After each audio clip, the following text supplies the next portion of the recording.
Good evening friends, myself Pooja. And previous video में हम क्या डिस्कस कर रहे थे, ऑर्गेनिक केमिस्ट्री क्लास 11th की हम देख रहे थे। और उसमें हम देख रहे थे unit 12 organic chemistry some basic principles and techniques. तो हमने इसका थोड़ा सा इंट्रो देखा था कि क्या ऑर्गेनिक केमिस्ट्री वगैरह की हमें क्या क्या टॉपिक डिस्कस करने हैं, और थोड़ा बहुत हमने देखा था कि ऑर्गेनिक केमिस्ट्री क्या होती है। अब इसके बारे में इसमें हम फर्दर स्टडी करेंगे। तो हम थोड़ा सा इसका ओवरव्यू देख लेते हैं कि जैसे जनरल इंट्रोडक्शन दे रखा है, इसमें क्या क्या इंपॉर्टेंट पॉइंट्स है वो मैंने अलग से नोट डाउन कर लिए हैं, तो उसको हम ब्रीफ उसमें डिस्कस कर लेते हैं। हाँ, तो इंट्रोडक्शन में हम बात कर रहे हैं कि ऑर्गेनिक का जो जनरल मीन होता है उसका क्या मीनिंग होता है लाइफ से। तो लाइफ में हमें पता है कि हमारी लाइफ में बहुत सारे ऑर्गेनिक कंपाउंड्स हैं जिनको हम डेली लाइफ में यूज कर सकते हैं।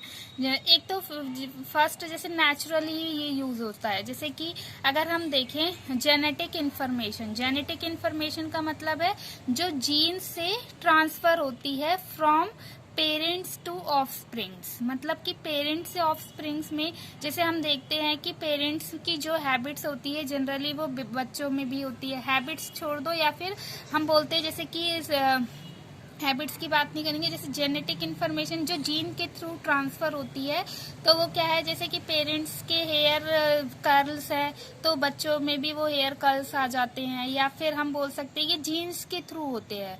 तो या फिर जैसे कि मदर की आईज बड़ी हैं तो स्टूडेंट वो उनके ऑफस्प्रिंग्स में की भी जो आईज होती है वो बड़ी होती है।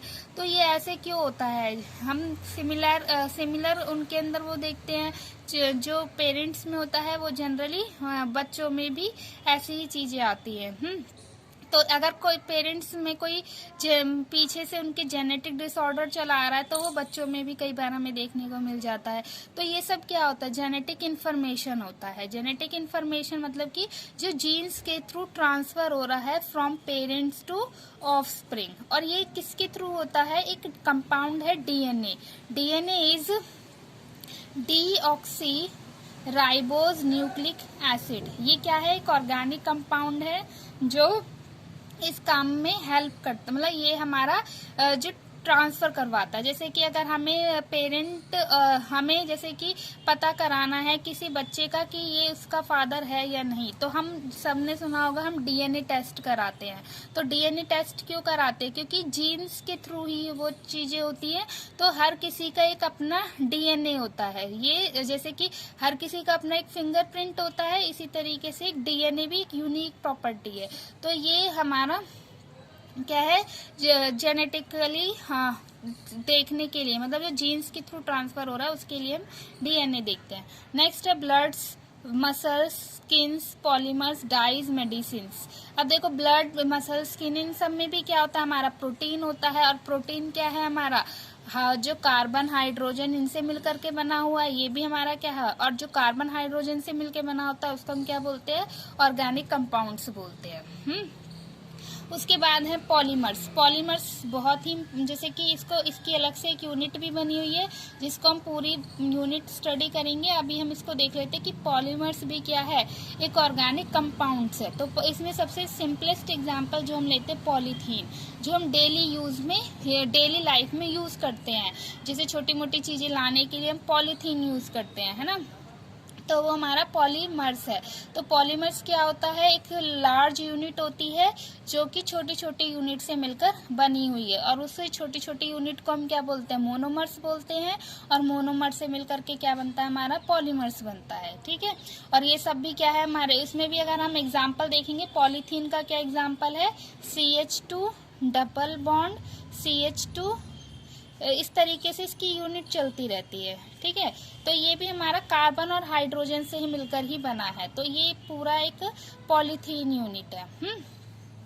तो ये ऐसे चलता है। एन हम पढ़ेंगे इसे ब्रीफ में, पूरा चैप्टर देखेंगे कि एन क्या होता है और ये ऐसे हम क्यों लिख रहे हैं। तो वो पॉलीमर्स में, अभी बस हम सिंपलेस्ट बोल रहे हैं कि डेली लाइफ में हम इसका कैसे यूज करते हैं। डाइज सबको पता है कि जैसे कि हम कलर कराते हैं, हम बालों में भी कलर करते हैं, डाई का यूज करके ही करते हैं वो भी। या फिर हमें अगर अपने कपड़े कलर कराने हैं, है ना, तो हम क्या करते हैं, जैसे कि उसको उसमें भी हम डाई का यूज़ करते हैं। तो वो क्या करता है, जो डाई होते हैं ये भी हमारे क्या होते हैं, ऑर्गेनिक कंपाउंड्स होते हैं। जनरली इसमें क्या होता है, एजो एजो क्या होती है, एक यूनिट होती है। एजो क्या होता है, जो एन डबल बॉन्ड एन से मिलके बनी होती है।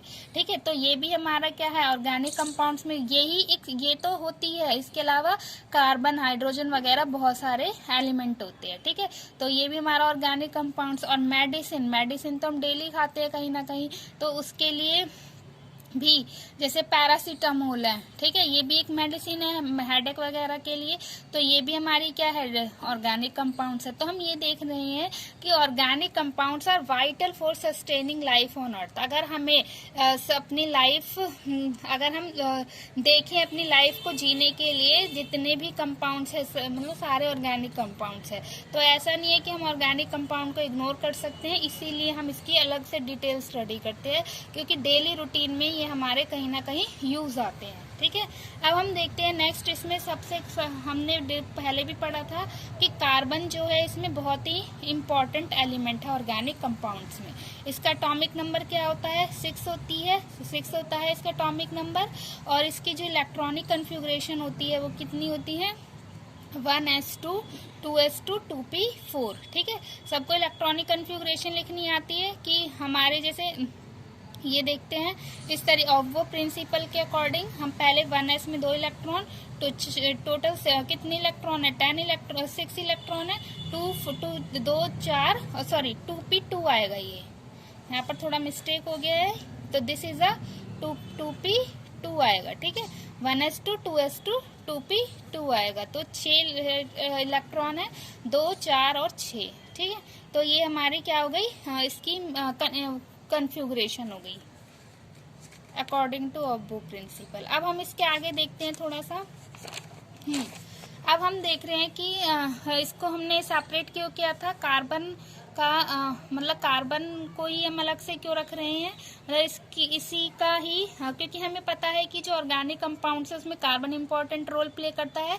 तो हम इसका देख लेते हैं कि कार्बन की क्या प्रॉपर्टी होती है। एक तो होता है इसका स्मॉल साइज। स्मॉल साइज मतलब अगर हम लेफ्ट टू राइट जाते हैं, देखो हमें पता है कि ये कौन से ग्रुप में लाई करता है, 14 ग्रुप में लाई करता है। तो 14 ग्रुप में लाई करता है, तो उसका अगर हम साइज देखें तो लेफ्ट टू राइट हमें पता है साइज डिक्रीज करता है ना। अगर हम अलोंग द पीरियड जाएं तो लेफ्ट टू राइट जाएंगे, तो लेफ्ट टू राइट जाएंगे तो क्या होगा, साइज क्या करता है, डिक्रीज करता है ना, सबको पता है ये। तो साइज अगर हम देखें तो पहले हमारा कौन सा आता है, 13 पी ब्लॉक की अगर हम बात करें, 13 14 15 16 इस तरीके से ग्रुप्स आते हैं, है ना, 6 ग्रुप होते हैं। तो ये जो कार्बन आता है किस ग्रुप में लाई करता है, 14 ग्रुप में लाई करता है, तो उसमें हमारा कार्बन आता है। ठीक है, तो हम लेफ्ट टू राइट चले गए तो इसका साइज क्या कर गया, कार्बन का जो हमारा साइज है वो क्या है, स्मॉल है। तो ये क्या करता है, स्मॉल होने की वजह से ये क्या करता है, जैसे कि अगर इसका साइज स्मॉल है तो अगर हमें जैसे 2 लोगों को बिठाना है पास पास, मतलब 4-5 लोगों को पास पास बिठाना है, तो उसके लिए क्या होना चाहिए, उनका साइज क्या होना चाहिए, बहुत ना तो बहुत ज्यादा बड़ा होना चाहिए ना ही बहुत छोटा होना चाहिए, मतलब हम बोल सकते हैं कि इतना होना चाहिए कि वो पास में बैठ सके। अगर हम कुछ लोगों की बात करें, है ना, अगर वो कम साइज के होंगे तो वो पास में इजीली बैठ सकते हैं। इसी तरीके से कार्बन है, कार्बन का साइज अगर हम देख रहे हैं कि स्मॉल है, ठीक है, तो उनको हम क्या कर सकते हैं, इजीली वो सेल्फ लिंकेज हो सकते हैं। ठीक है, मतलब अब वो अपने ही एटम के साथ इजीली लॉन्ग चेन फॉर्म कर सकते हैं, क्योंकि उनका साइज बहुत ज्यादा बड़ा नहीं है ना ही बहुत ज्यादा छोटा है। ठीक है, तो ये क्या करते हैं, मतलब इतना साइज है कि वो प्रॉपर साइज है कि वो सेल्फ लिंकेज की प्रॉपर्टी शो कर सकते हैं। उसी प्रॉपर्टी को हम कैटिनेशन नाम देते हैं, the tendency of an element to form chains of identical atoms. Identical atom यानी कार्बन का कार्बन के साथ ही। तो ये क्या कर रहा है, एक लॉन्ग चेन बना रहा है। और इसमें क्या है, अगर मान लो मैं बड़े एटम्स को पास में लेके आऊंगी तो उनमें क्या होने लगेगा, रिपल्शन होने लगेगा, यानी कि वो स्ट्रॉन्ग बॉन्ड नहीं बना पाएंगे, क्योंकि हमें पता है 2 एटम को पास आने के लिए क्या बनाना चाहिए, उनको ओवरलैपिंग करनी पड़ेगी, यानी प्रॉपर अच्छा बॉन्ड बनाना पड़ेगा, तभी वो स्टेबल होंगे, लेकिन अगर हम बड़ा कंपाउंड, बड़े एलिमेंट्स को ला रहे हैं तो वो ओवरलैप करने लगते हैं, इतना अच्छा कंपाउंड नहीं बन पाता। लेकिन कार्बन में ऐसा कुछ नहीं है। कार्बन में क्योंकि साइज स्मॉल ही है तो ये क्या कर सकते हैं, आराम से लॉन्ग चेन बना सकते हैं और इनमें कोई रिपल्शन नहीं होता है। ठीक है, इसी प्रॉपर्टी को हम कैटिनेशन बोलते हैं।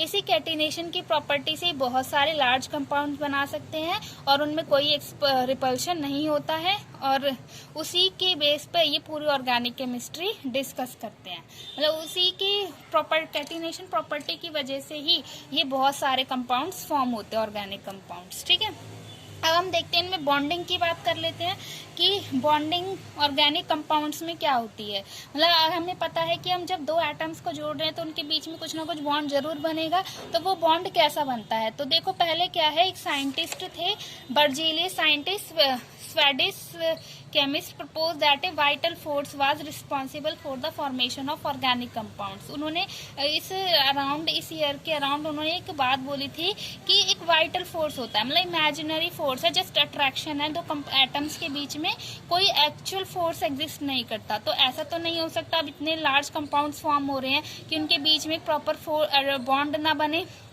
तो उन्होंने बोला, तो इस नोशन को रिजेक्ट कर दिया गया। ठीक है, तो ये तो जस्ट बताया था पहले कि वाइटल फोर्स होता है, बट एक्चुअल में ऐसा कुछ नहीं होता। फिर मॉडर्न थ्योरी आई, उस मॉडर्न थ्योरी के अकॉर्डिंग ऑर्गेनिक कंपाउंड्स में क्या होता है, बहुत ही एक इम्पॉर्टेंट बॉन्ड फॉर्म करता है जो कि कोवलेंट बॉन्ड होता है। कोवलेंट बॉन्ड सबको पता है क्या होता है, शेयरिंग पेयरिंग ऑफ इलेक्ट्रॉन्स होता है। अब इसको थोड़ा सा समझ लेते हैं कि शेयरिंग पेयरिंग कैसे होती है इलेक्ट्रॉन्स की। तो देखो हमें पता है कि कार्बन के पास अगर हम इसकी कन्फिगरेशन लिखे, इसका एटॉमिक नंबर 6 होता है, 2 4 ऐसे लिख सकते हैं। ठीक है, तो 4 है। अब हमें इसके ऑक्टेट रूल को सेटिस्फाई करने के लिए इसमें कितने इलेक्ट्रॉन होने चाहिए, इसके पास 4 इलेक्ट्रॉन और होने चाहिए, तभी ये हमारा क्या बनेगा, ऑक्टेट रूल को सेटिस्फाई करेगा।